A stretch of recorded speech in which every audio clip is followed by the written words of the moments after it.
When I enter into the patient's rooms to do evaluations, assessments, and physicals for diagnosis, or when developing treatment plans, I have an interpreter in the exam room with me. I place the interpreter behind the patient, rather than by my side where it would create a distraction.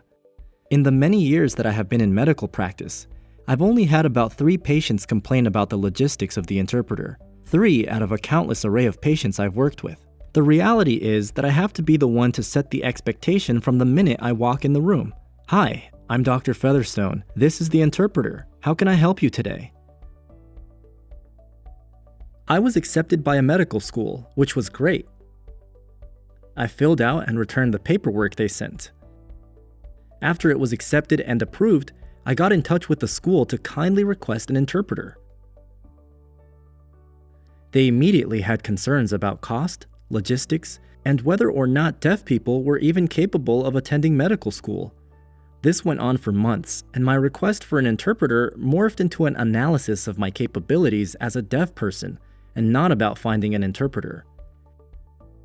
At this point, I had attended BYU and had already worked for 1 year as an operating room technician.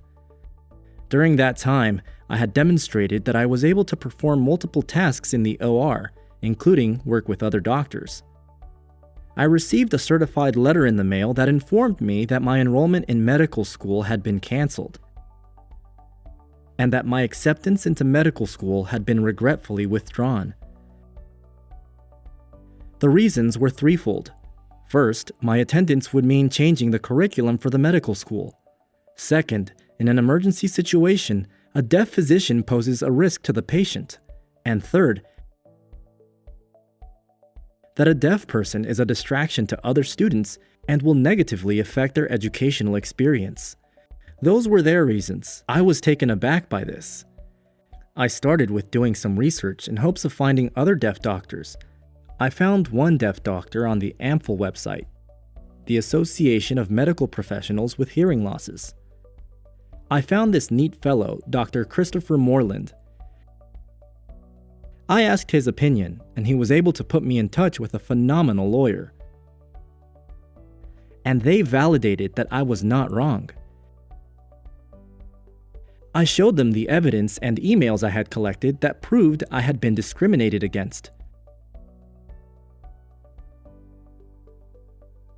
My lawyer wrote a letter to the school warning them that this would result in a lawsuit if they didn't remedy their error. He gave them 1 week to respond. We heard nothing back, so we went forward and filed a lawsuit. Just before medical school was about to start, I had my pretrial hearing where the judge ordered that I attend medical school while the lawsuit was in progress. So I started med school. The legal proceedings took 2 years. So those first 2 years of medical school were stressful with my studies, plus going to frequent legal meetings preparing for trial. It was tough. Finally, one day the school called and indicated they were willing to negotiate and work together to find a resolution. We did, and from then on everything went well.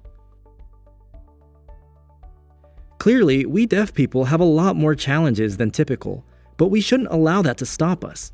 We must keep trying. Even if you fail, get up and try again. Don't think that you're alone in your roadblocks, because you're not. You have a full army of people behind you, rooting for you to keep going.